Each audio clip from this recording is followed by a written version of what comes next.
Karibu Tabora, karibu Toronto.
Leo ni siku ya Bwana ya 5 baada ya Pasaka. Kanisa la Mungu kote duniani na kanisa Afrikana hapa Tanzania linaendelea kumshukuru Mungu kwa zawadi kubwa ya kuleta Mwokozi wetu Yesu Kristo. Tunamshukuru Mungu pia kwa ushindi wa dhambi kwa kufa kwa Mwokozi na kwa kwake. Na leo tumekutana hapa kwa ajili ya kufanya wakfu ya ndugu yetu Kasisi Elias Mazi Chakupewa kuwa askofu wa 3 wa Dayosisi ya Tabora. Sote tuunganike kumwombea yeye na familia yake, lakini pia kuombea wachungaji wote katika dayosisi hii, maono ya pamoja yaweze kuwekwa vizuri na Mungu aiongoze kazi katika dayosisi hii chini ya uongozi wake. Kwa Mungu ampe nguvu, Mungu amjalie afya njema na uimara na furaha yake na furaha ya watu wake. Tunamshukuru Mungu kwa kujalia kusafiri salama, na sasa tuko nyumbani mwake. Neno la Mungu litukumbushe kwamba wote tunaabuduo inatupasa kumwabudu yeye Mungu katika Yesu Kristo kwa uzuri, kwa utakatifu, kwa kicho na unyenyekevu. Kwa ibada hii tawaliwe na kuimba vizuri na kumwabudu Mungu sawa sawa na jina lake juu ya yote. Na tuanze ibada yetu kwa jina la Baba na Mwana na Roho Mtakatifu. Amen. Bwana wetu Yesu Kristo alisema, sikia Israeli, Bwana Mungu wetu ni Bwana mmoja, nawe mpende Bwana Mungu wako kwa moyo wako wote, na kwa roho yako yote, na kwa akili zako zote, na kwa nguvu zako zote. Hii ndiyo amri iliyokuu, tena ni ya kwanza, na ya pili kufanana nayo ni hii: mpende jirani yako kama nafsi yako. Hakuna amri nyingine iliyokuu kuliko hizi, na katika amri hizi mbili hutegemea Torati yote na manabii. Bwana uturehemu. Kristo uturehemu. Bwana uturehemu. Msaada wetu ni katika jina la Bwana. Wapendwa ndugu zangu katika Bwana, kwa unyenyekevu tupige magoti au tuketi pale tulipo, lakini tumuungamie Mungu dhambi zetu kwa moyo mnyenyekevu sisi.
akutieni nguvu, akuimarisheni katika wema wote, na mwisho akufikisheni kwenye uzima wa milele kwa Yesu Kristo Bwana wetu. Tusimame. Mungu juu mbinguni, amani duniani kwa watu walioamini, twakusifu, twakuhimidi, twakuabudu, twakutukuza, twakushukuru kwa ajili ya utukufu wako mkuu. Bwana Mungu, mfalme wa mbinguni, Mungu Baba Mwenyezi, ee Bwana, Mwana pekee, Yesu Kristo, Bwana Mungu, Mwana kondoo wa Mungu, Mwana wa Baba, uichukuaye dhambi ya ulimwengu, uturehemu. Uichukuaye dhambi ya ulimwengu, ukubali kuomba kwetu.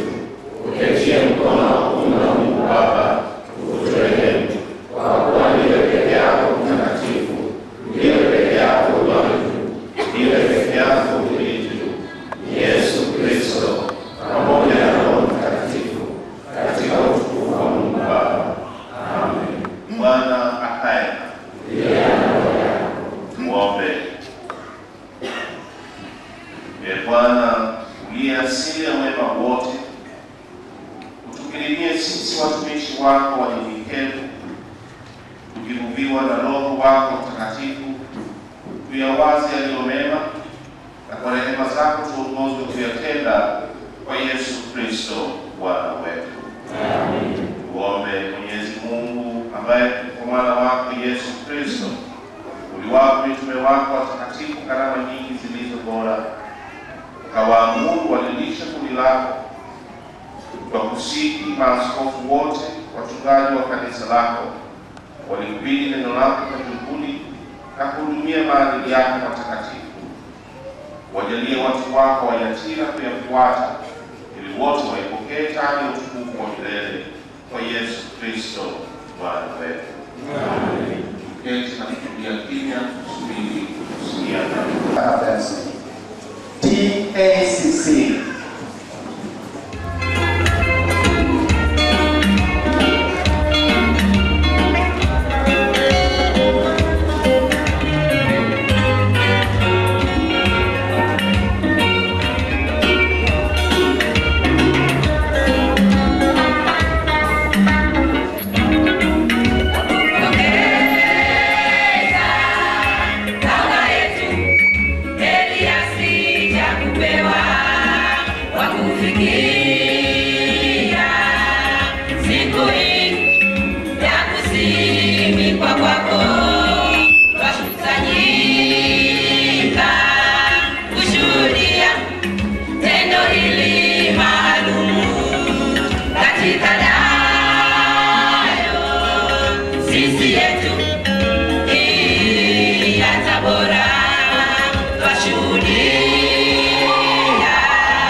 Sikilizeni neno la Mungu kama ilivyoandikwa katika waraka wa kwanza wa Paulo mtume kwa Timotheo sura ya 3 kuanzia aya ya 1 hadi ya 7.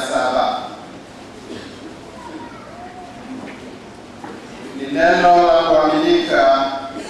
Mtu akitaka kazi ya askofu atamani kazi njema.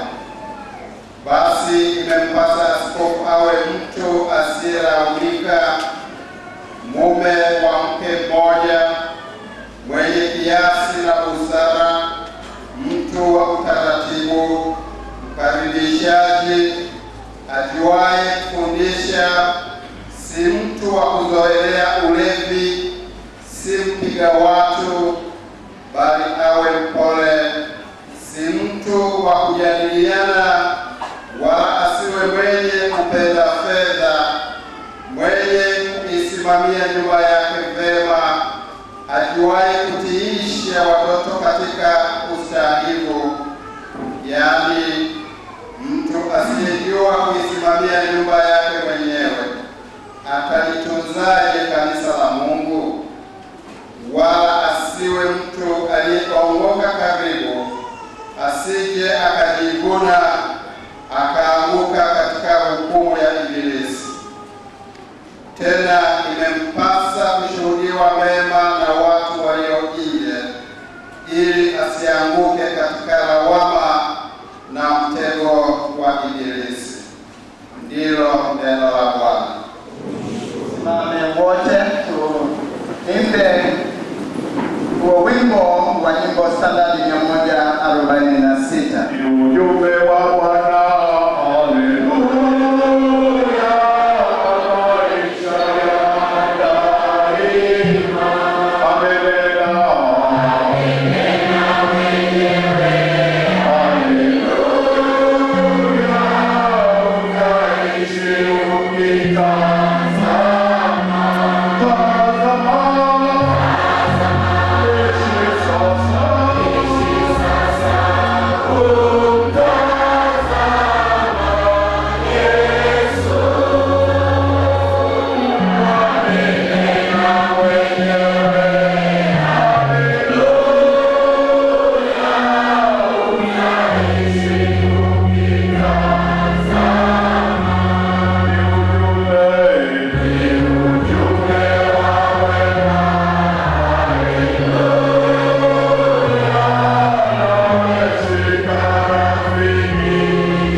kama ilivyoandikwa katika Injili kama alivyoiandika Yohana Mtakatifu sura ya 21 kuanzia aya ya 15 hadi aya ya 17. Atukuzwe Bwana. Basi walipokwisha kula, Yesu akamwambia Simoni Petro, "Je, Simoni wa Yohana, wewe wanipenda kuliko hawa?" Akamwambia, "Naam Bwana, wewe wajua kuwa nakupenda." Akamwambia, "Lisha wana kondoo wangu." Akamwambia tena mara ya pili, "Simoni wa Yohana, wanipenda?"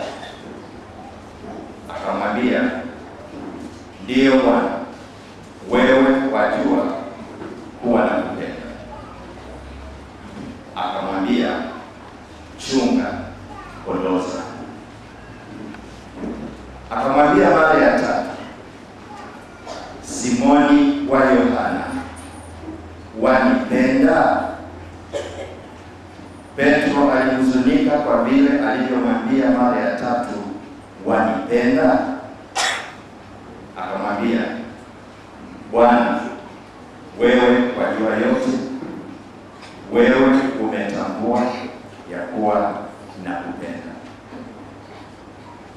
Yesu akamwambia, "Lisha kondoo zangu."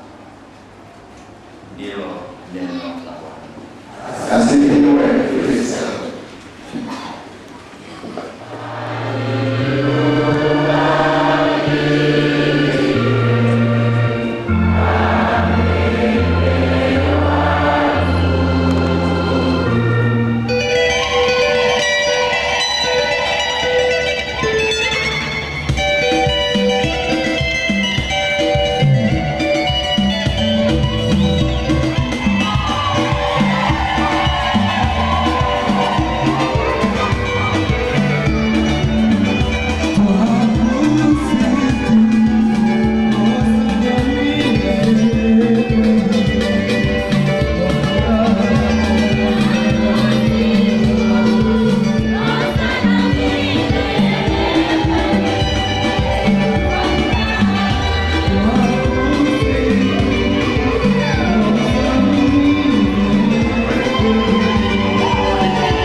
Mungu amekuita kuzifanya kazi zake, usiogope.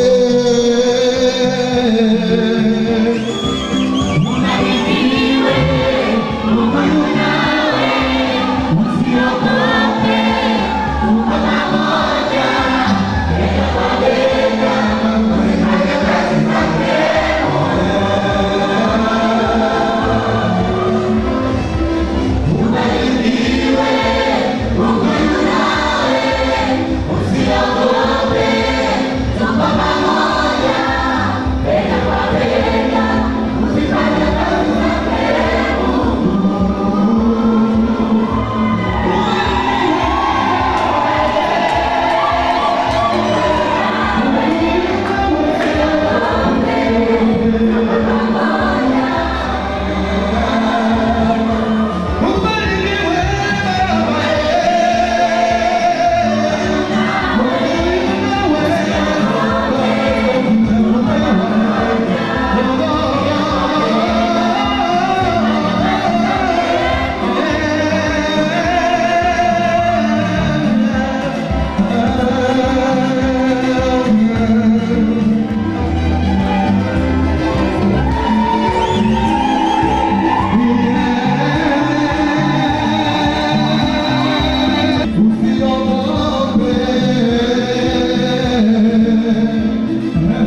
yako, tufurahi na kukushangilia.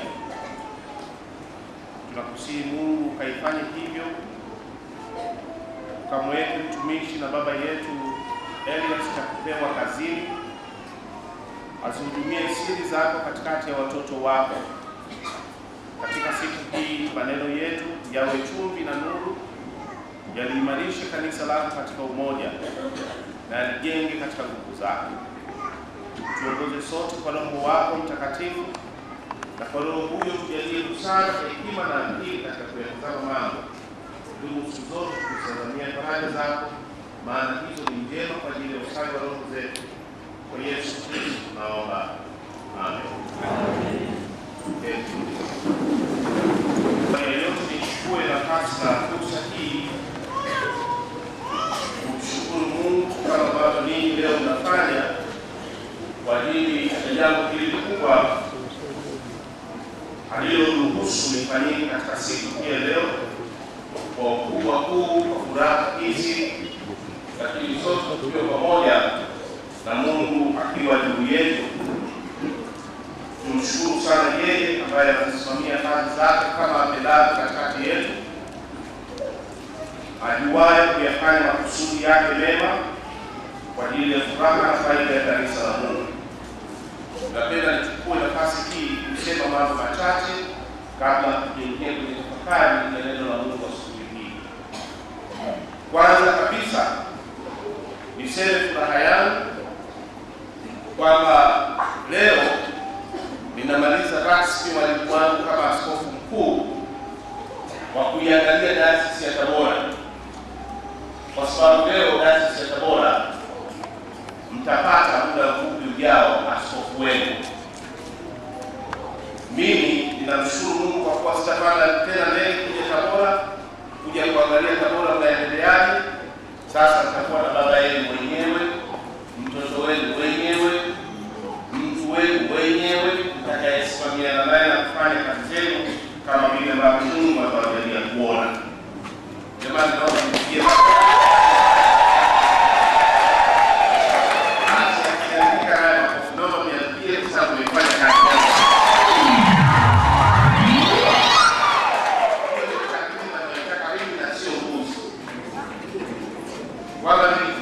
kwamba tukifanya kazi na watu wa Tabora na leo tunamaliza shughuli yangu hiyo, nilikuwa ninaomba makofi yenu kwa sababu tulifanya kazi. Lakini nataka pia niwashukuru sana kwa hakuwa wakuu kwangu nilipohitaji ushirikiano wenu. Hakuwa wakaidi niliposema angalieni, siposimama vizuri hampati askofu. Tulipoelekana tulielewa, na leo ninaona furaha na kujipenda kwamba mmefaulu mtihani wa dini na mmevuka vikwazo vyenu ambavyo pengine baadhi yenu wangeweza kuvitafua. Binafsi nawapigia makofi serikali kushakamana. Hayo yenu ninasema ya kwangu matatu kwa njia ya dasi. Lakini nataka niwapongeze watu wa Tabora kwa jambo lingine, kwamba ninyi ni watu wa taratibu, ninyi ni watu wa nidhamu, ninyi ni watu tunaona watu wanaokusudia kuwachafua mkawaweka kando, mkasimama sawa sawa katika njia ya Mungu. Hatukusikia utelezi, hatukuona dalili za vurugu. Mliposimama kuchagua mlichagua. Nilipokea barua pamoja kutoka kwa Ukurani, tena kama mtu mmoja akutiwa sahihi akisema mambo litakatuliwa. Kanisa Anglikana litazama taratibu zilifuatwa vizuri. Nimepata askofu wetu, hongera, endelee mbele. Wachungaji, ninyi mnaweza kuwa chumvi mbaya katikati ya watu, lakini ninyi leo mmepeleka somo kwa madayosisi ambayo hayajachagua kwamba mlikuwa pamoja, mmeifanya kazi ya Mungu vizuri. Baada ya hapa fanyeni vizuri zaidi. Kama hapo nataka niombe wa Kristo wawapongeze ninyi.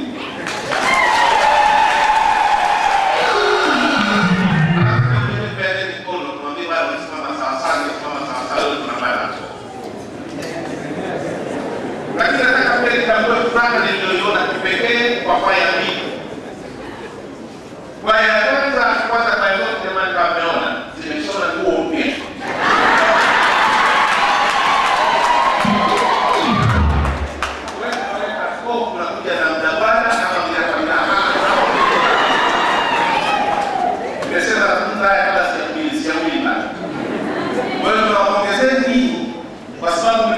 kuimba vizuri.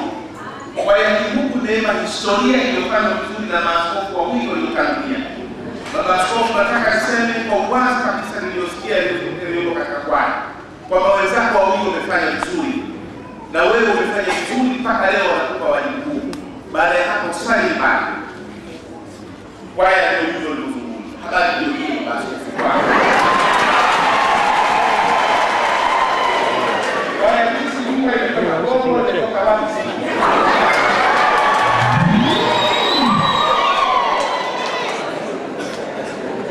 Maana ni bora waimba kabaki mmoja sivyo manyema sivyo.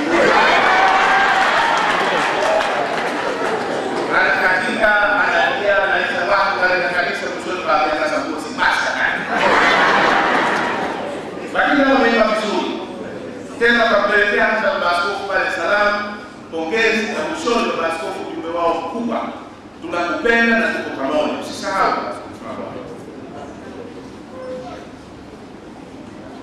mwisho kabisa, nipongeze serikali ya mkoa. Ninyi na vyombo vyenu vya usalama, maana huko ndiko yalikuwa kanisa. Wangeibuka wahuni, wangeibuka watu wasiofaa wakachafua amani, ninyi msingeweza kufanya kazi. Lakini mmefanya kazi kwa karibu kabisa na kanisa. Naomba tupigie serikali ya mkoa pia makofi.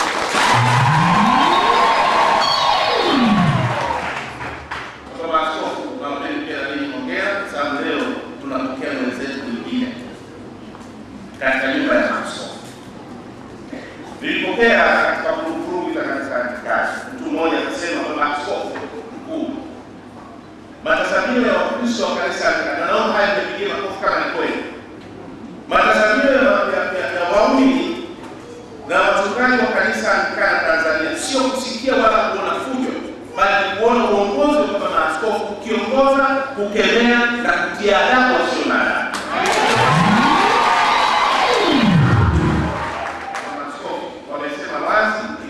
Mnawaangusha. Mimi siko katika kushindwa. Ajenda yangu ni kushinda katika mambo yangu yote. Tusimame kuongoza, tukemee na tuadabishe wasio adabu katika kanisa. Ndivyo waumini wanazungumza. Baada ya kuongezana, nataka kusema kwako Baba Askofu mteule. Askofu, mimi nakufahamu kwa unavaa shati ya kola kama mchungaji wa kawaida. Nimekufahamu kama mtu mnyenyekevu. Nimekufahamu kama mtu ambaye siku zote kuzungumza yanatoka mambo ya busara. Nimekufahamu kama mtu wa msimamo, na nasema hayo Baba Askofu kwa sababu tabia moja mbaya ya Waswahili, mema ya mtu yanasema tu yuko ndani ya gereza. Bwana asifiwe. Kwa mwema sana, manake kila msiba anakuja kama kawaida. Mtu lakini nazungumza Baba Askofu ninayokufahamu na yanatoka kabisa kwenye chumba cha ndani kabisa cha moyo wangu. Ukuwa mtu rahisi wa kutaniwa, sio pengine uso wako ndani ya nyumbani watisha wengi na sio wako ama una chumvi cha leo kama cha Mwalimu Nyerere, kwa hiyo unakosa kufika mkononi. Lakini pia tunafahamu sifa ya wema, msimamo sawa na mcha Mungu. Baba Askofu, na uongozi wako bora ulikutumika chini ya maaskofu waliopita. Hivi tumekupandisha umeonekana. Hivi tumekufanya ukubali. Na ndio maana kwenye uchaguzi wako haukuwa mzee wala haukuwa mambo. Kwa upande wa kiroho tunafahamu kama mko kiroho. Katika siku ya leo mimi nimezoea kuona mashati haya ya mchungaji ya kawaida. Niliona askofu ndani ya mazingira nzuri nyumbani. Kwa una rangi za kukubalika na ni mtu ni sawasawa katika wito wako mpya. Tutakupamba zaidi tutakapokuweka sawasawa hapa. Yaani yote tuliyofanya vizuri mpaka kufikia hapa ulipo leo. Tunasema ndio iliyofanya umefanikiwa. Lakini ingia katika uwanja mpya tofauti kabisa. Kuwa askofu ni kuishi tofauti. Watafahamu uso watakupewa ule, lakini watatazamia yaliyo tofauti na yale mapungufu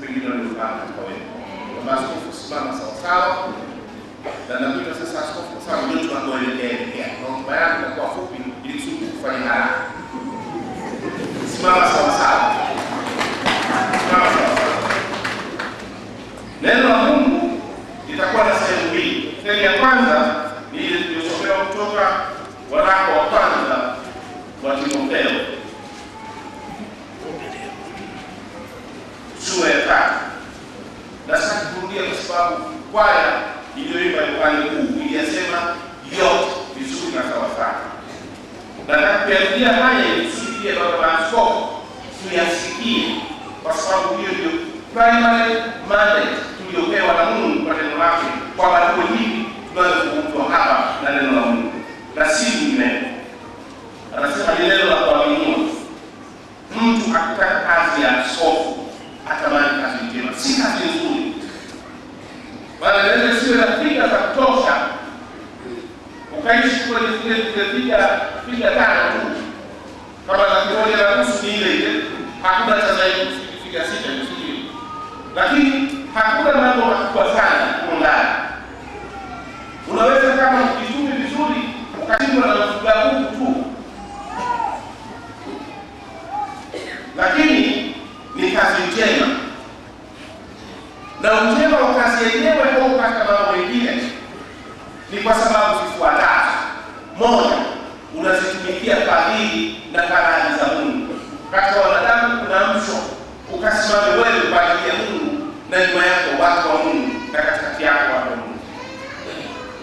Lakini pili, ni kwa sababu Mungu anakuamsha wewe ili kusudi usisimamie siri za Mungu kwa ukaribu kwa maisha yako ya sala, na usiache kusali. Kusali ndio bibo yako ya uaskofu. Kusali ndio kuzako za rohoni. Usiache sala hata moja. Huku wenzetu bara na sala mbili, sala ya asubuhi na sala ya jioni. Sisi kule Bwana tunazo sala kama za misikiti yetu. Tunazo 5 kwa wale maaskofu waliosomeshwa miaka hii. Tunayo ya asubuhi inaitwa Martins. Tunayo ya saa 3 inaitwa Tens. Tunayo ya saa 6 inaitwa Sexte. Tunayo ya saa 10 jioni inaitwa Evenson. Tunayo ya saa 2 usiku kabla ya kulala inaitwa Compline. Yaani kama vile wakipiga kule hapa, sisi nasi tunayo ya kwetu. Bwana asifiwe.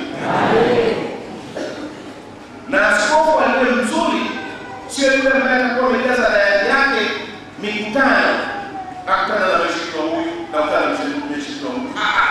Ni ile atakayokumbuka leo siku ya mtakatifu fulani, ukafahamu maisha ya mtakatifu yule ya kuathiri ili tutakapogeuka wana wa Mungu waone tabia za watakatifu waliokutangulia.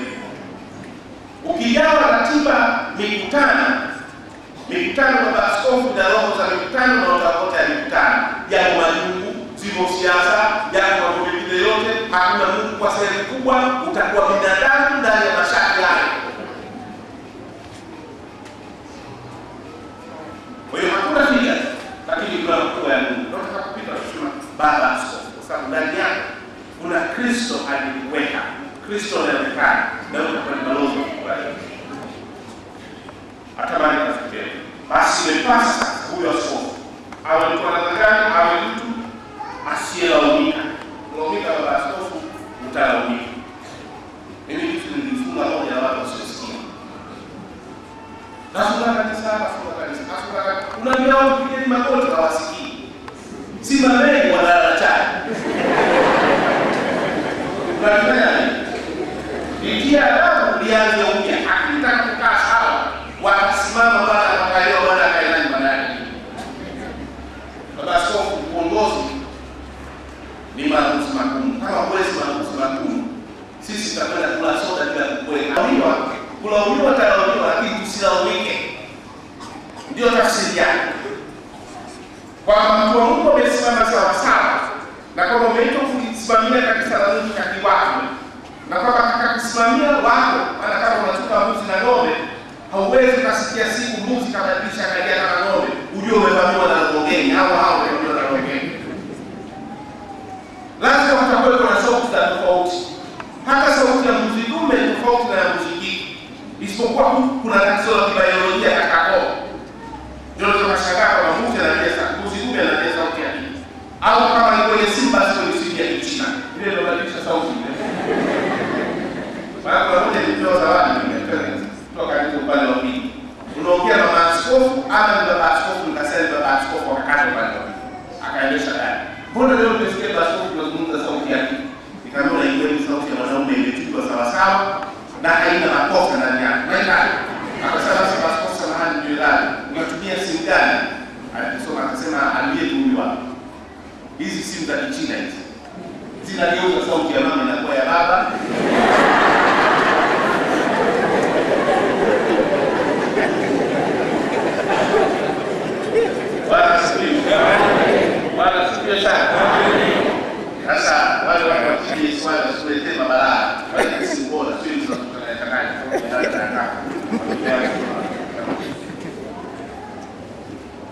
basi imepasa askofu awe mtu asiyelaumika. Mume. Huduma ya askofu si huduma ya mtu asiyefaa kuwa mume. Lazima awe mwanaume sawa sawa. Maana Mungu hatoi sadaka vitu vilema. Mtu aliye afya ya mwanaume ndio hasa anazungumzwa. Lakini mtu huyo awe na sifa ya mke mmoja. Maana kama mwanaume uliyekupa viwango. Kila kinachopita unatazama. Ukiwekewa chai, kunywa chai unaweka masikioni. Tunajua kuna wanaume ambao wako juu ya body standard. Wanaitwa sex mania. Francho yake hakulia. Kwa kama yale ya kaa. Baharini kule Amerika na pembeni wa juu. Basi ni agizo la Mungu kwamba unatakiwa uwe mume wa mke mmoja. Na mama naye awe mama wa baba askofu mmoja. Lakini inawekwa watoto wako hawa leo wanapigwa sindano ya wiki. Mama ukionekana umejika sana kwenye gari la mtu mmoja, wataanza pili mama yetu. Na ni sawa wale. Baba askofu naye vile kwenye kila kipaimara wamebeba sasa ni. Hata mwingine kufanya haya wataamua bali uso wa mtu, lakini sema kulaumiwa kwa kusilaumiwa. Tena nasema mwenye kiasi. Yaani mtu anajidhibiti na busara. Mtu wa utaratibu, sio palupalu, mkadirishaji. Yaani watu basi kukadirishaji sio kwenye vitu vya chini hapo. Kuna yote mwingine, lakini wengine ndani. Wala wengine wenyewe basi unajua tunakuwa kali. Lakini sio wengine kabisa vitu kunde tukana kwa sababu makochi ya zawadi wa askofu. Bwana sifiwe. Unajua kama askofu mtoe vile anamwambia. Basi hapo tunazungumza. Kama ni mtoe tunadhihirisha. Na kama kuna askofu watoe nao yuko na kwenda hadi dunia.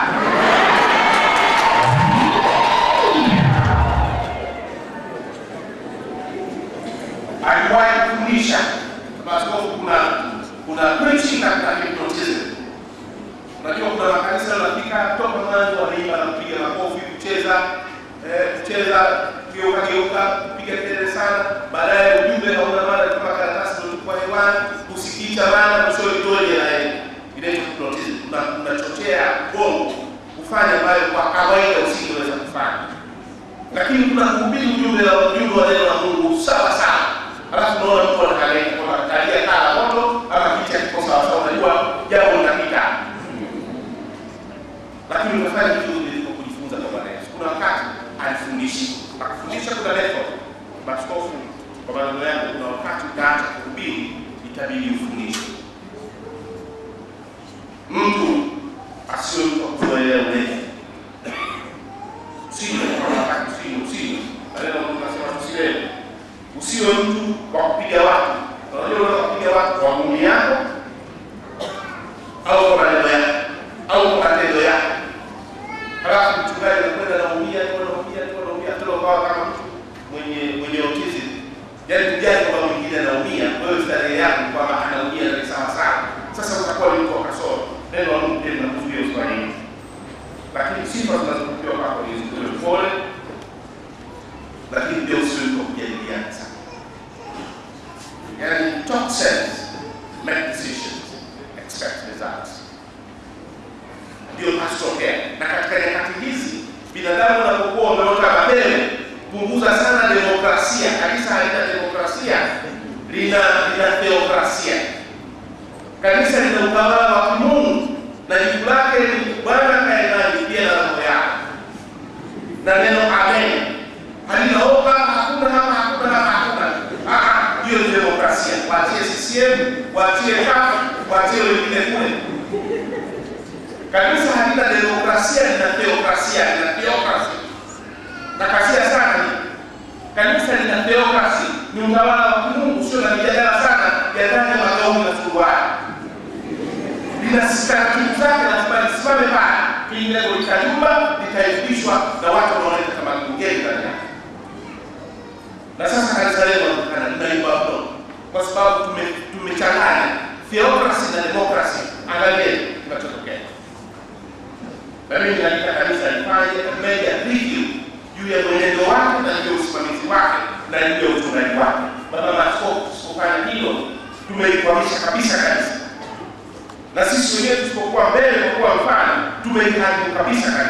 Na sasa nazungumza na hakika kwa sababu ndani bila matatizo makubwa.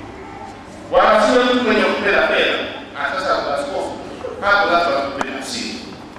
Mimi napenda fedha. Petrol station hawalitazamii kwa kuwa ni askofu ikapewa bure.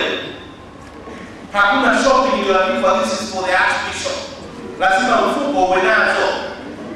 Baba askofu fedha inayokataliwa hapa ni ile ya aibu. Mfadhili kaleta umetia mfukoni. Unakwenda mahali unadimani kwa kasisi kutazamia kuna nini. Uwe mtu wa haki na mtu wa msimamo ukiwa na uso ulio safi na mtakatifu, ni rahisi mno kusimamia mwingine. Lakini kwa askofu anatakiwa awe pia tajiri. Kwa baba askofu tunatakiwa awe matajiri. Wachungaji wanatakiwa wawe matajiri. Wakristo wanatakiwa kuwa matajiri. Utajiri si dhambi. Dhambi ni matumizi mabaya ya utajiri na utajiri unaopatikana kwa aibu. Full stop.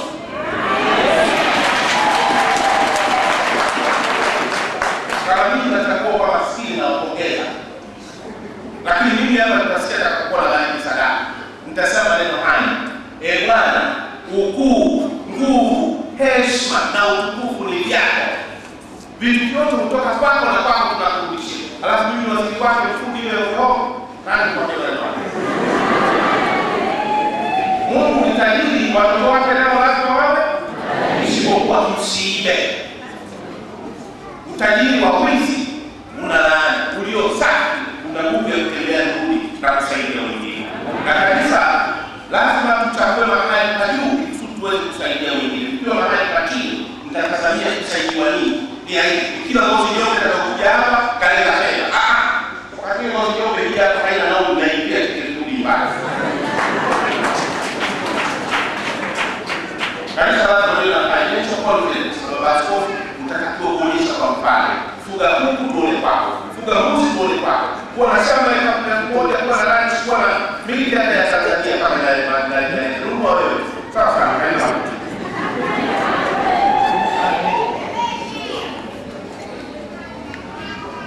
anasema pia mwenye kusimamia nyumba yake basi kwa watoto wako watazaliwa baba nyingi. Watoto wako watazaliwa baba nyingi. Mtoto wako wa kiume asisuke nywele. Mtoto wako wa kiume asiwe nyenye masikioni. Kanisa la nyumbani mwako lazima liwe kanisa la maadili, lilo safi, lilo sawa, lile ambalo wewe ukisimamia na kuongoza linakubali kwa sababu lina mfano ulio hai katikati ya watu wako. Baba usibaye mbaya. Baba askofu uwe mfano, ndipo pale kanisa la Mungu litaweza kuwa sawa sawa. Kanisa likiwa chachu, jamii itachachuka vizuri. Kanisa likiwa nuru, jamii itaona vizuri. Lakini ukiwa nyumbani mwa Mungu kuna matatizo, kutakuwa na matatizo zaidi kwenu. Na Mungu atusaidie katika kanisa. Tusilaumiwe kwa kusimama vibaya, bali kusimama vizuri na ifaa. Tuwe mfano ili kusudi mwingine aweze kuvutiwa na aina ya maisha tulionayo. Katika Injili ya Yohana sura ya 21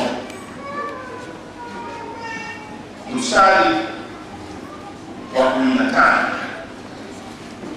tunasikia Bwana Yesu baada ya kufanya mambo yote, wakati kujua walikuwa kufanya nini. Soma Yohana 21 mstari wa kwanza mpaka mstari wa 14. Mstari ulikuwa umetoka nini? Bwana Yesu alikuwa mchapakazi. Bwana Yesu alikuwa mchapakazi. Lakini unafika wakati tena wakati unaokwenda mwisho kabisa wa huduma yake. Moja ya mambo anayofanya ni kuhakikisha kwamba maono makubwa aliyoyafundisha, maono makubwa aliyoyawekeza kwa watu yanaeleweka na yule atakayemwachia kazi. Nataka achiwa kazi pale ni Simon Petro, hilo jina lake. Na Bwana Yesu anamuuliza Simon Petro, na ukienda pale chini kwenye pulpit mahali kunapotolewa tafsiri, ukifuta pale chini kama Biblia yako inatoa tafsiri, utaona Bwana Yesu hakuachia mtu, anaachia mtu anayemwamini, mtu mwenye maono, mtu mwenye uwezo wa kutafsiri maono ya uongozi wake vizuri.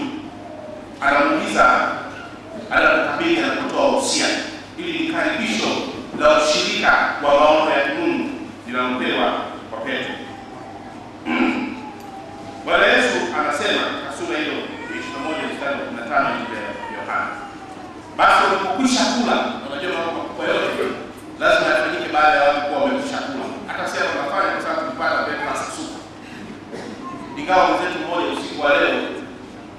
aliingiwa na majambazi. Mimi sikujua kama Tabora na vibaka. Kwa najua Tabora kuna watu Mungu watu. Wameenda kuvamia baba askofu wakamwibia, lakini natumaini hawakumdhuru yeye mwenyewe, lakini tunawapendua. Lakini ilitokea haya. Mimi ningependa kabisa kuhakikisha hao wawezi maharamia majambazi na watu wenye kwa Bwana Yesu kati. Ndio njia pekee yake. Na kama hivyo walivyochukua wakasikia haya, wavirudishe ndio salama yao.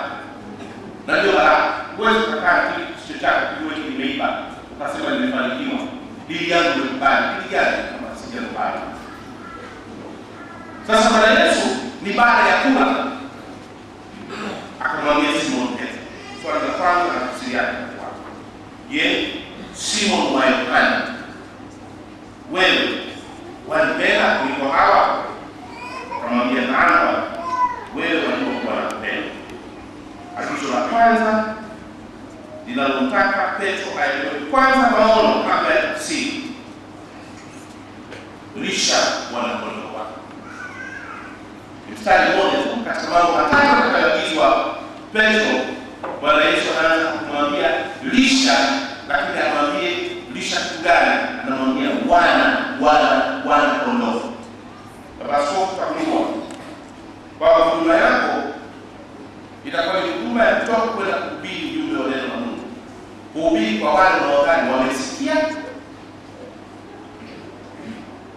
Baada kanisa wanaweza kuwa watu wamejaa lakini hawakusikia. Kanisa linaweza likajazwa na watu lakini hawajamwamini Mungu hata siku moja. Huko Marekani na kwa tafsiri na askofu pamoja na mashauri na askofu hapa. Kuna kanisa moja waliloitwa Willow Creek Church. Liko Chicago kama sikosei. Kanisa hilo lina waumini 25,000, yaani ile sitting capacity ya kanisa ni watu 25,000. Watu wale ni watoaji sana. Watu wale wakiimba utafikiri sasa hivi mbingu itashuka. Watu wale wanajua kuwahi kanisani sana. Na watu wale wako mbele sana katika kila jambo linalohusu kanisa lao. Kanisa hili linaendelea kukua sana, lakini siku moja mchungaji mmoja kwenye staff meeting wa mchungaji mkutano akatazama, akasikiliza, na walikuwa na budget kubwa sana. Akasikiliza mipango ya mwaka unaomaliza na mipango ya mwaka unaofuata. Yeye akanyosha mkono, hakusoma sana. Baba askofu, unaweza kuwa askofu, mimi nishabeza, sema wako wasio mimi na elimu yangu vile. Wanasema yeye kusoma. Unajua hata kama sikusoma mimi askofu kusiri. Bwana asifiwe nani? Hapo sikubali kweli kwa wewe sikuwa PhD lakini sio rahisi wewe. Mizinga 21 ndio yeye wewe na Adamu. Hata mtani mbele. Sasa watu wanataka kumbeza, usishughulike nao. Usishughulike nao, usishughulike nao kwa sababu muda wako vibaya. Fanya kazi ya Mungu. Fanya kazi ya Mungu maana ndio. Sasa mchungaji mmoja ambaye pengine si wa viwango vya kufanania wale wachungaji akanyosha kwa kusema jamani, tumepata kufanya huduma katika kanisa hili, lakini hatujawahi kufanya tathmini ya nini hasa tunachokusudia kiwini katika maisha ya huduma hii. Tunaona watu wengi sana, tunaona pesa nyingi sana, lakini nini tafsiri hii kwa tukio? Wale watu wanaangalia na jinsi ilikuwa inaonekana kusema basi yatatoka maneno. Bila mtu akisema hivi. Ninafikiri kwa haja fanya utafiti kwenye maeneo makubwa ya usimamizi wa kazi yetu. Je, watu tunawaongoza wanamwamini wanaofuata Bwana Yesu kikweli kweli? Wanamwamini kweli kweli? Kwa hiyo research ya kwanza ni kwamba watu wanaojaza kanisa hili wanamwamini Mungu kweli kweli katika Yesu Kristo. Lakini jambo la pili, isije kama tunaona budget iliyokubwa kwa sababu tunao uwezo wa kutosha ndani ya kanisa la Mungu. Kwa hiyo wanatoa vile vya kumpa Mungu samahani baada ya misheni zao kufanikiwa. Bwana asifiwe. Anataka kama kila siku mtu hapa anakuja kwa ajili tunataka ndogo utamwamini. Kumbe ndio utani wa majabali.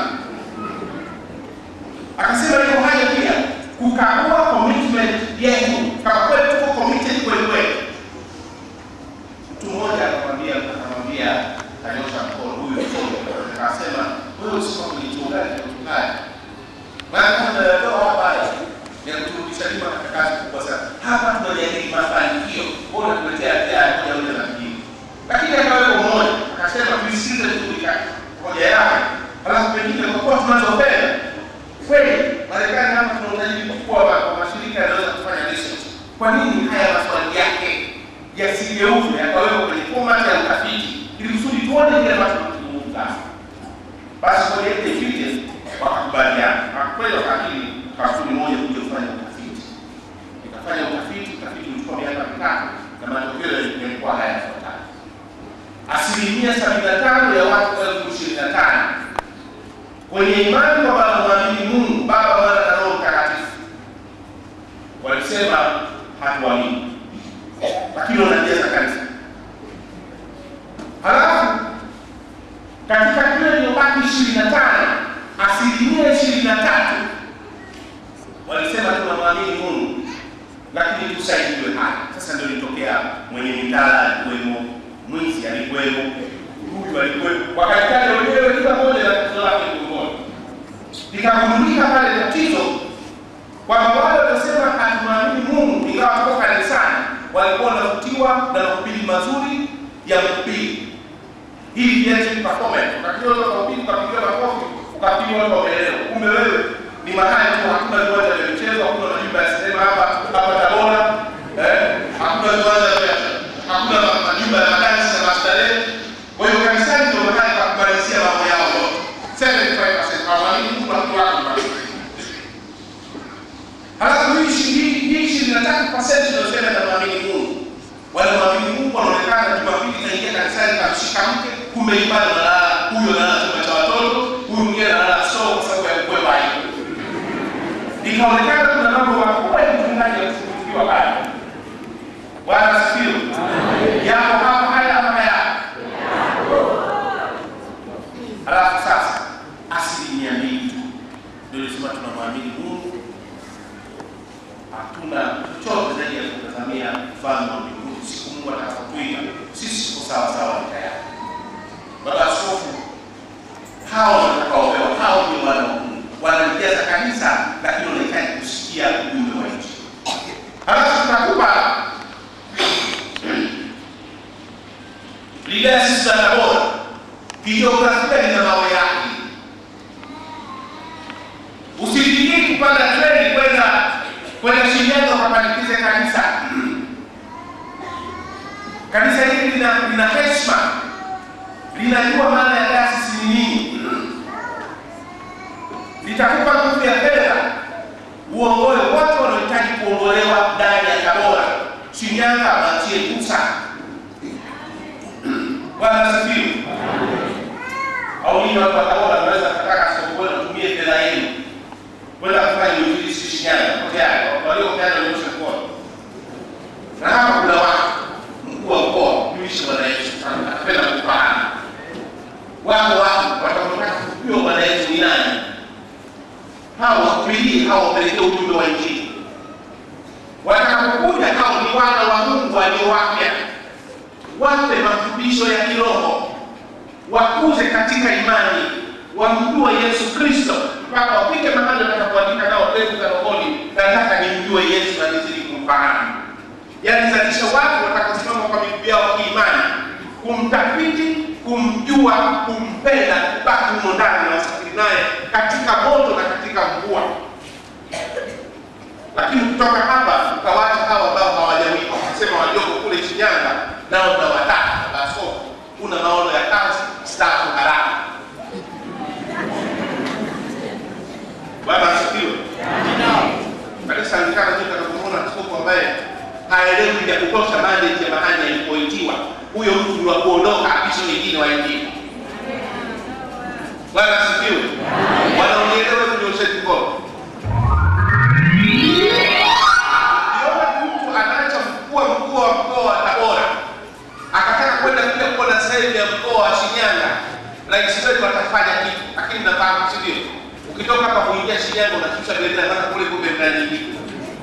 Sasa kama watu wengine wanajua nini wa kanisa analewa sigara gani? Basi tunaona sasa ndani ya kanisa. Baba askofu lisha wana kondoo wa Mungu. Watu ujumbe wa Injili. waupende, waufurakie, wauote, wautangie, ili kusudi kanisa la Mungu liweze kuwa imara. Lisha wana kondoo wako. Akamwambia tena mara ya pili, Simoni wa Yohana, walipenda? Akamwambia ndio, wewe Bwana wajua kuwa nakupenda. Anampa agizo la pili, chunga kondoo wangu. Baba Askofu mkoa wa Tabora, mimi ndio msafiri walau kwa njia ya kutokea Itigi kuja hapa na mara kadhaa kwa leo. Lakini unaporuka kwenye ndege Baba Askofu ukakosa kuona mabati mengi. Dhana unayopata kutoka angani kwamba eneo kubwa la mkoa wa Tabora ni msitu. Kumbe inawezekana isiwe msitu, watu nyumba zao wamepaulia kwa mabati ya South Africa yaliyowekwa nyasi. Baba Askofu kwa tunazungumzia hapa jambo la umaskini.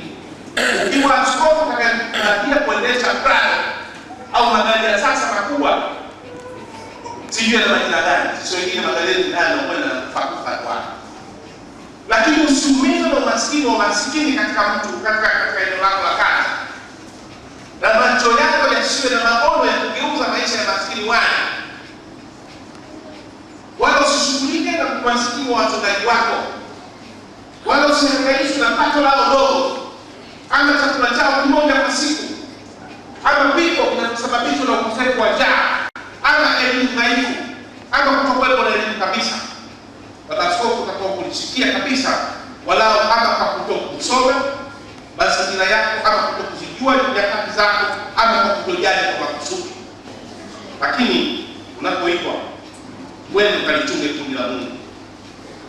Naitwa afanye wewe yale ambayo wengine hawajayafanya. Mwanamke asitembee zaidi ya maili moja kwenda kisimani, lete maji kwenye kaya, ndio maji ni mmoja wapo. Mahali kwenye udongo mzuri wa kuchomeka, kufundisha watu wachome, wafundishe watu waongeze miti hiyo. Maana hakika tunamwambia Mungu alete mvua, kumbe tunafurahia kuchoma mkaa pale wapi. Na hakika wanafurahi sana tayari. Unakuta gari limeandikwa idara ya misitu SK. Tunza misitu ni rasilimali. Kwa umechora siku huyu yule Maria, alafu juu kwenye keje hiyo kuna magunia 6 ya mkaa, unasema hongera wewe. Bwana asifiwe. Mnayaona yale maua hamyaoni? STK, alafu huku nyuma huku wameweka kwenye ile taifa. Mbuyu unalia, tunatoa machozi kila mingine ya damu. Miti ni rasilimali yetu, linda miti, tunza mazingira. Alafu huko juu kuna dunia 6 za mkaa wa mninga. Ni contradiction. Baba Askofu, unaona contradiction, fundisha watu wako wasimame sawa sawa.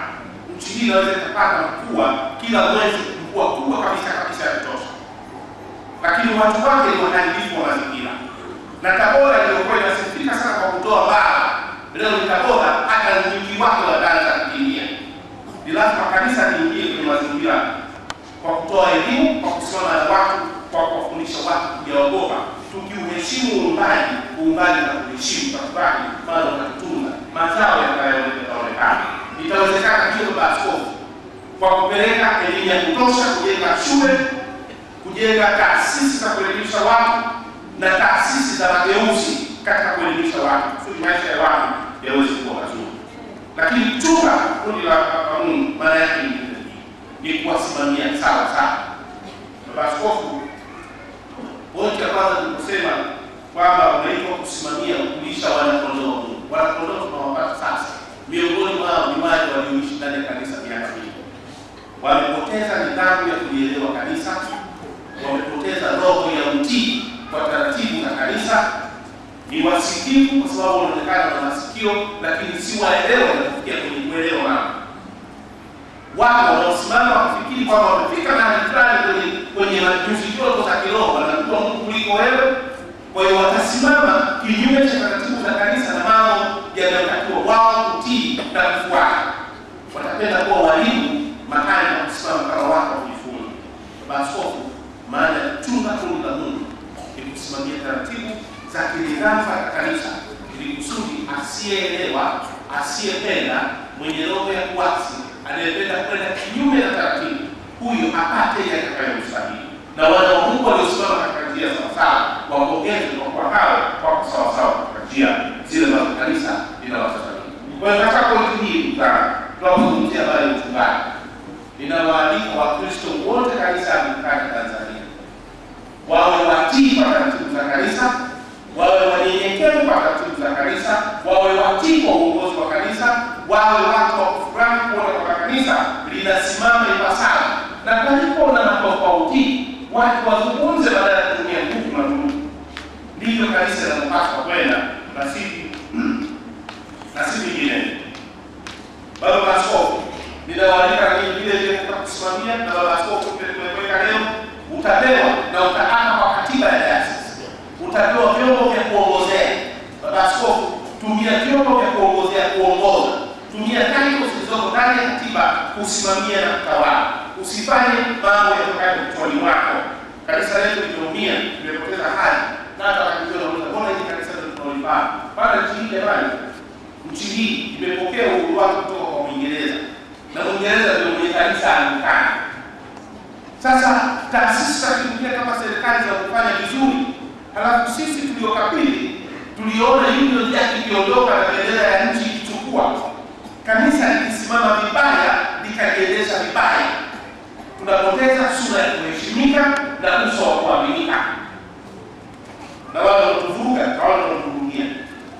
Bwana wa rehema, akili zao zikae sawa sawa. Ndio nitaendelea yangu kwa wote tusimame sawa sawa, na kanisa letu lionekane ni lile la watu wanaosimamiana vizuri, lenye taratibu nzuri na watu kwa thamani nzuri. Ninyi watu wa Tabora, Baba Askofu anapowapenda uchungaji msiwe watu wa Mungu. Bado unaweza kaibuka watu wa mimi usikumpenda au usikutaka. Kama ukupenda ni watu hii. Bado kakijua ni jinsi moja ya kuonyesha kwamba ukipenda kitu ni kunyamaza. Lakini ukisimama njia kuna kuonekana na pinga unarudisha nyuma maono na kazi ya Mungu iliyokusudiwa kwa wakati. Sasa kama yeye sasa si kama yeye na ndio yeye huyo hatakuwa na mwingine. Na mimi nasema tumpigie makofi kwa kuwa kama yeye.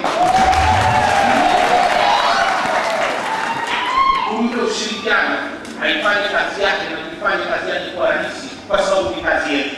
Urahisi wa kazi ya Mungu ndio ile furaha ya watu katikati ya watu. Lakini chuna kondoo za Mungu. Akamwambia mara ya tatu, sio ndio Yohana wanapenda.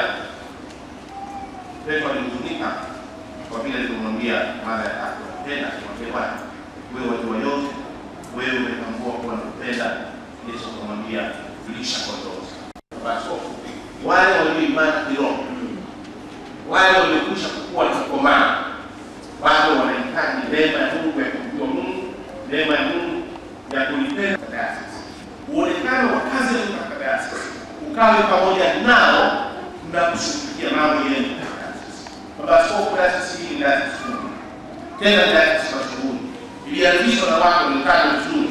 Baba Askofu, kumbuka sisi wengine hata kama pia wachungaji, jina lake lilikuwa Tanzania yote kwa vitabu vyake, na kila tukutana naye baada ya ibada hii, kwa nini baba hakuwahi kuona karibuni? Msogelee tu tuone, ni mtu mnyenyekevu, anahitaji kupaka mafuta na ngozi la yake. Wakristo wanataka kwenda mbinguni, mapokeo yenu ni zaidi. Wanataka kwenda mbinguni, simameni pamoja kwa moyo wenu.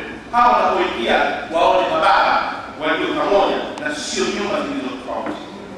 Mungu aibariki Baba Askofu siku yako. Mungu abariki mbele yako. Mungu asikili pamoja na wewe katika kazi hii. Mungu akujaze nguvu na ujasiri. Mungu awape ninyi Wakristo wa dayosisi ya Tabora.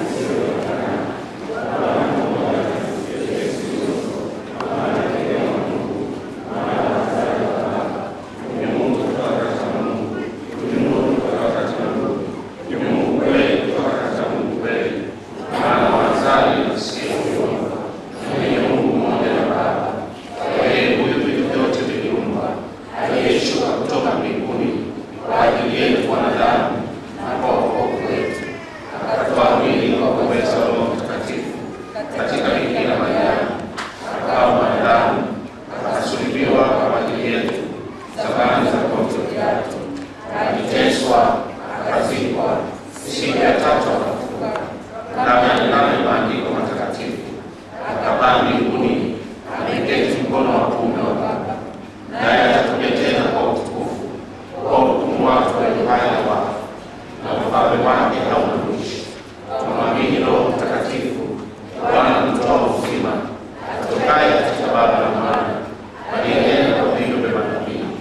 naamini kanisa moja takatifu, Katoliki na Apostoliki, lakini ubatizo mmoja wa kuondolea dhambi, tazamia kufufuliwa kwa wafu na uzima wa ulimwengu ujao.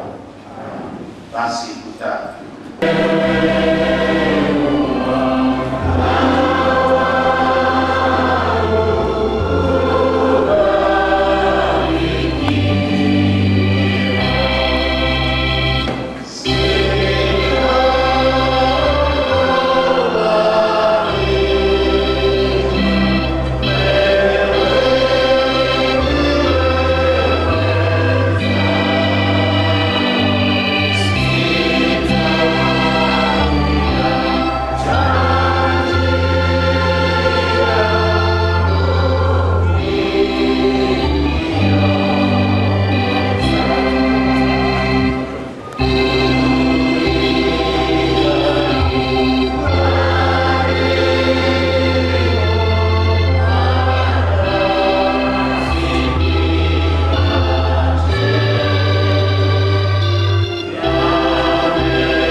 tunakuletea mtu huyu mcha Mungu na mwenye elimu, aamriwe na kuwekwa wakfu kuwa askofu.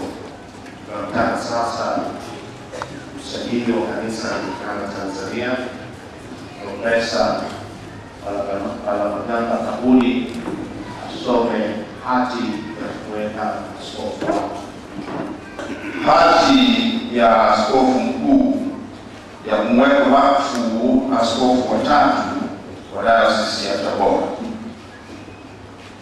Kwa jina la Mungu, amen.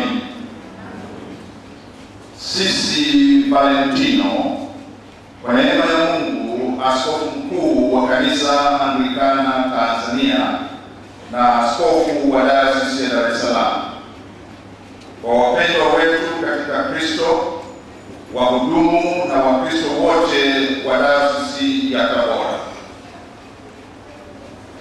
salamu.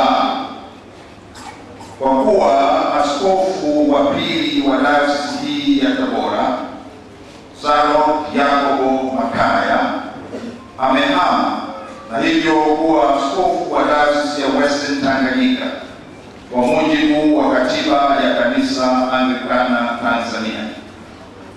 Na kwa kuwa sinodi ya dayosisi hii ya Tabora iliyokutana siku ya Jumatano tarehe 6 Aprili mwaka 2011 ilichukua Reverend Elias Mazi Chakupewa kuwa askofu wa tatu wa dayosisi hii ya Tabora kwa mujibu wa katiba ya Kanisa Anglikana Tanzania.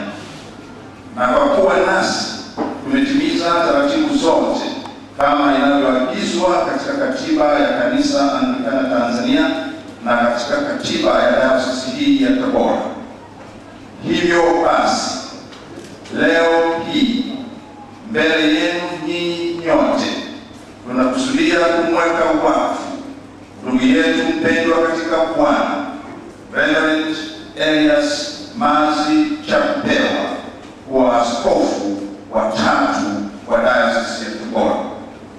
Lakini kabla ya kumweka wakfu, tunataka Reverend Elias Mazi Chakupewa atoe kiapo chake cha utii kama inavyoagiza katiba ya Kanisa Anglikana Tanzania. Hati hii imetolewa nasi leo siku ya Jumapili tarehe 29 ya mwezi wa Mei katika mwaka wa Bwana wetu Yesu Kristo wa 2011 na kutiwa muhuri wetu.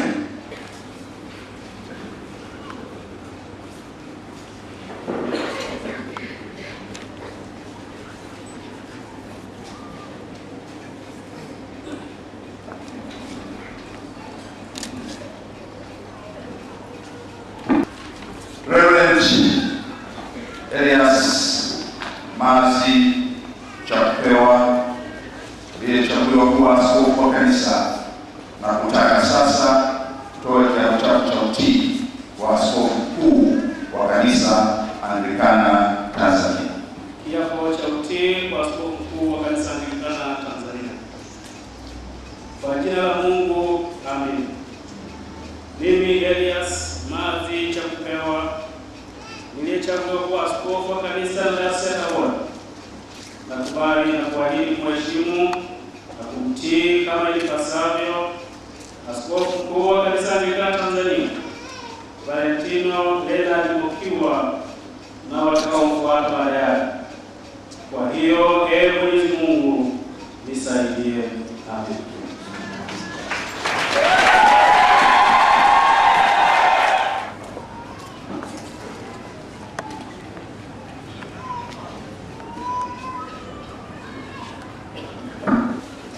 Reverend Elias Mazi Chakupewa uliyechaguliwa kuwa askofu katika Kanisa Anglikana Tanzania na kutaka sasa tutoe kiapo cha utii kwa katiba ya jimbo. Kiapo cha utii kwa katiba ya jimbo. Mimi Elias Mazi Chakupewa niliyechaguliwa kuwa askofu wa dayosisi ya Tabora, ninaahidi kwamba nitaifundisha na kuitii imani ya Bwana wetu Yesu Kristo na elimu ya dini na taratibu na maadili na marudi kama yalivyoamuru katika kanisa lake na kama ilivyokubaliwa na kuelekezwa na Kanisa Anglikana Tanzania katika katiba ya kanisa hili. Ninaahidi pia kwamba nakubali kufungwa na sheria na kanuni zote zilizowekwa na zitakazowekwa tangu sasa na sinodi ya Kanisa Anglikana Tanzania. Ninaahidi pia kwamba nitakubali kujiuzulu au kujitoa kwa hukumu yoyote itakayoatisha madaraka na mapato yanayohusiana na dayosisi hii, nitakayohukumiwa wakati wowote baada ya uchunguzi wa kutosha wa baraza lenye kibali cha sinodi ya kanisa. Kiapo hiki kimetolewa nami na kutiwa sahihi yangu leo tarehe 29 ya mwezi wa Mei katika mwaka wa Bwana wetu Yesu Kristo wa 2011.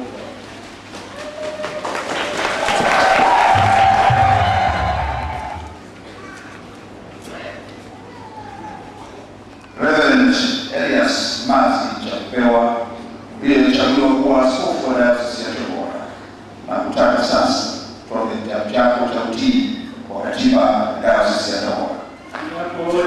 utii kwa katiba ya dayosisi.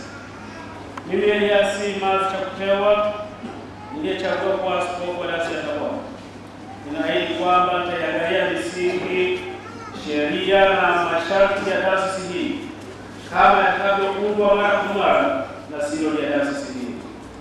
Ninaahidi pia kwamba nitaitisha vikao vya sinodi ya dayosisi kwa nyakati za kawaida kadri itakavyotakiwa mara kwa mara kufuata maazimio ya sinodi. Ninaahidi pia kwamba nitakubali kustaafu kazi nifikiapo umri wa miaka 65.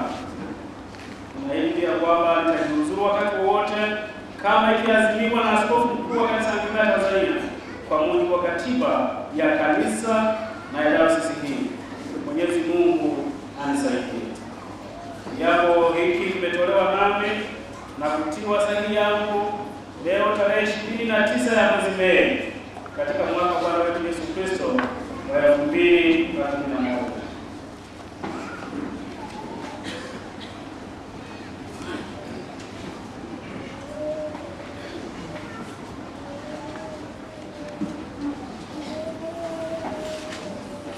Ndugu, imeandikwa katika Injili ya Luka Mtakatifu kwamba Mwokozi wetu Yesu Kristo alikesha usiku kucha akiomba kabla ya kuwachagua na kuwatuma mitume wake 12.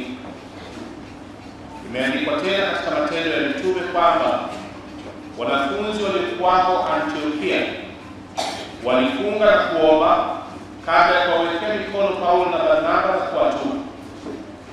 Basi sisi tukifuata mfano wa Mwokozi wetu Yesu Kristo na mitume wake, tujitie katika kuomba kabla ya kumkubali na kumtuma huyu ndugu yetu aliyeletwa kwetu kwa kazi ile ambaye tuamini kwamba Roho Mtakatifu amemwitia.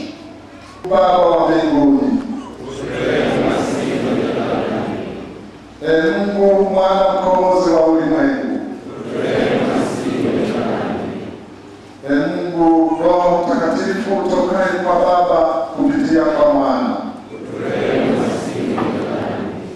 Utatu Mtakatifu mtukufu nafsi tatu Mungu mmoja, Kanisa Takatifu Katholiko lijazwe nawe kweli na upendo na lionekane bila mawaa siku ya kuja kwako. Kwa wateule wote wa kanisa lako ili watafute na kuona wito wao na huduma zao halisi. Kwa Valentino askofu wetu mkuu na maaskofu wote wa Kanisa Anglikana Tanzania, makasisi na mashemasi na hasa wa dayosisi hii waone njaa ya kweli na kiu ya haki na kujazwa upendo wako. Kwa huyu mtumishi wako Elias Mazu Chakupewa atakayeambiwa kuwa askofu leo, alitumikia kanisa lako na kuonyesha utukufu wako ulimwenguni. Kwa wale wote wanaoipenda na kuita jina lako takatifu, wawe wamoja kama wewe ulivyo mmoja. Kwa wote wenye mamlaka, wapende haki na kujenga heshima na uhuru wa kila mmoja. Kwa maskini na wanaoteswa, wagonjwa na wenye shida, kwa wafungwa, wakimbizi na wale walio katika hatari, ili wafarijiwe na kulindwa. Kwa upofu wetu wa moyo, kiburi, majisifu na unafiki, kwa usuda, chuki na ukorofi na kutokupendana kote, kwa madangani yote ya dunia, tamaa mbaya za mwili na hila za shetani, upende kutujalia toba ya kweli, kutusamehe dhambi zetu zote na ulegevu na ujinga wetu, utukirimie neema ya Roho wako Mtakatifu ili tutengeneze maisha yetu kwa neno lako takatifu. Bwana uturehemu. Kristo uturehemu. Bwana uturehemu.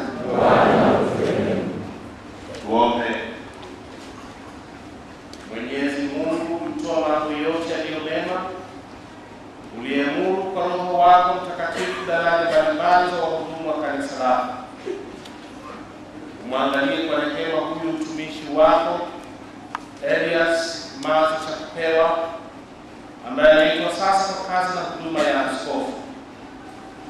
Umjaze kweli elimu yako, umpande maisha safi ili ya kutumikia mimi kwa maneno na matendo yako katika daraja hili. Jina lako litukuzwe na kanisa lako lijengwe na kuongozwa mema kwa Bwana wetu Yesu Kristo Bwana wako, ishara na kumiliki pamoja nawe katika umoja wake yeye huyo Roho Mtakatifu, Mungu daima milele na milele. Amen. Ndugu,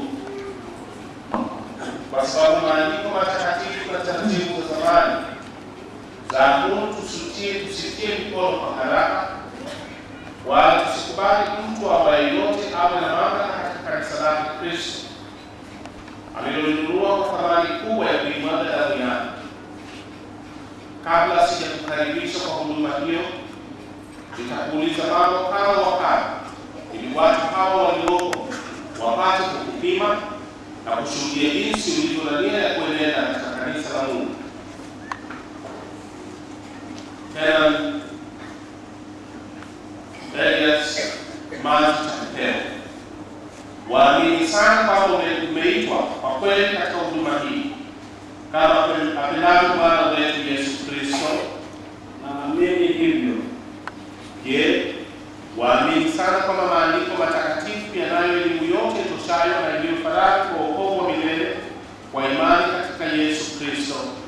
Tena umekusudia kabisa kuwaelimisha watu utakaokabidhiwa katika maandiko hayo matakatifu na kutofunza kuwa neno lolote ni la faradhi kwa wokovu wa milele na yale ambayo mtaona kwamba yanaweza kuthibitishwa na kuhakikishwa kwayo.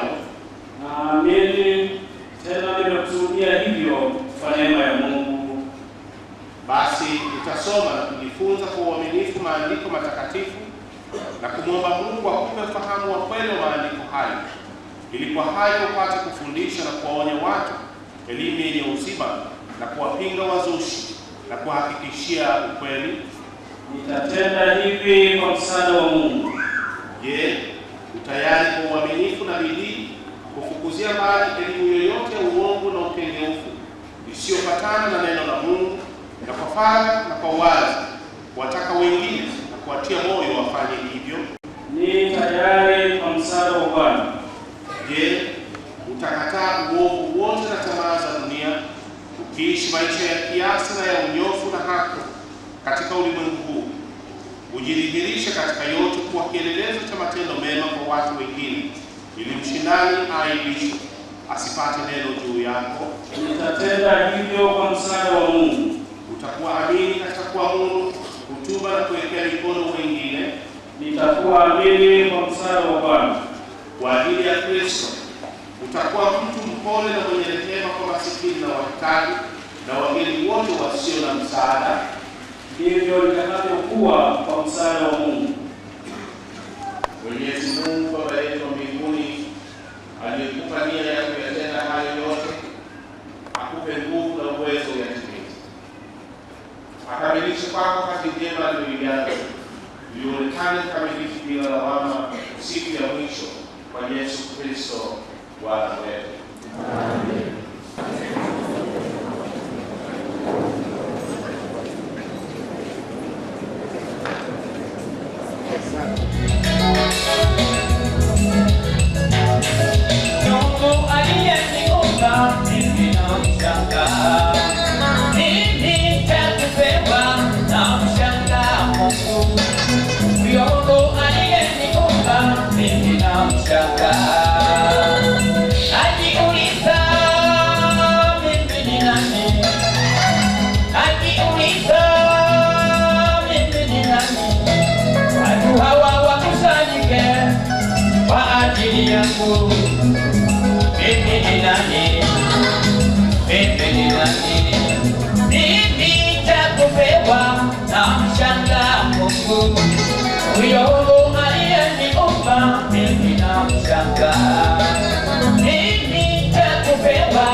moja utapwa kwa mafuta. Katika kila jambo lina wakati wake. Dunia wakati wako umewadia. Kumbuka Mungu wa mbinguni ni wa ajabu. Kwa maana fadhili zake ni za milele. Nakumbali alipokuumba alikujua. Kwamba ipo siku moja utapakwa mafuta. Hakika kila jambo lina wakati wake. Huu ndio wakati wako umewadia.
Usiogope, yeye amekuja.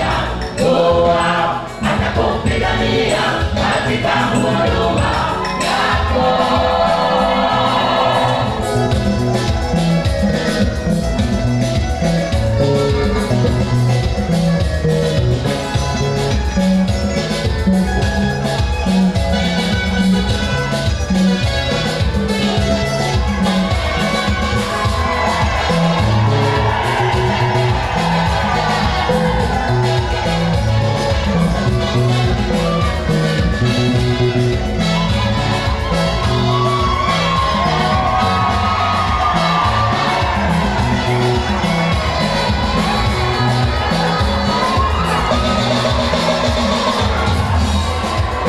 Mungu Baba, tunakushukuru.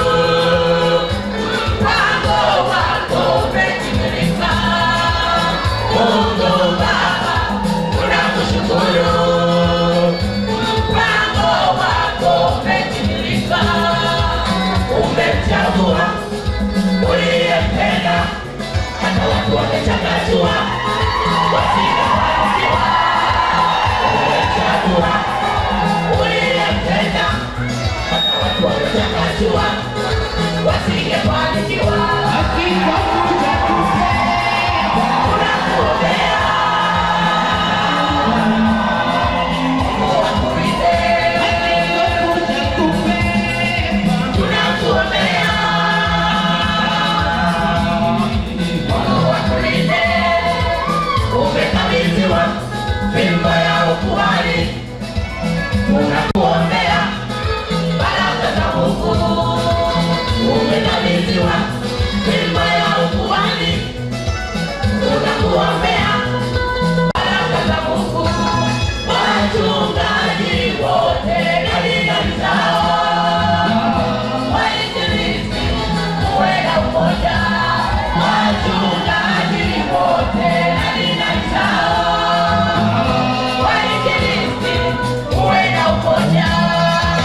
kipaji.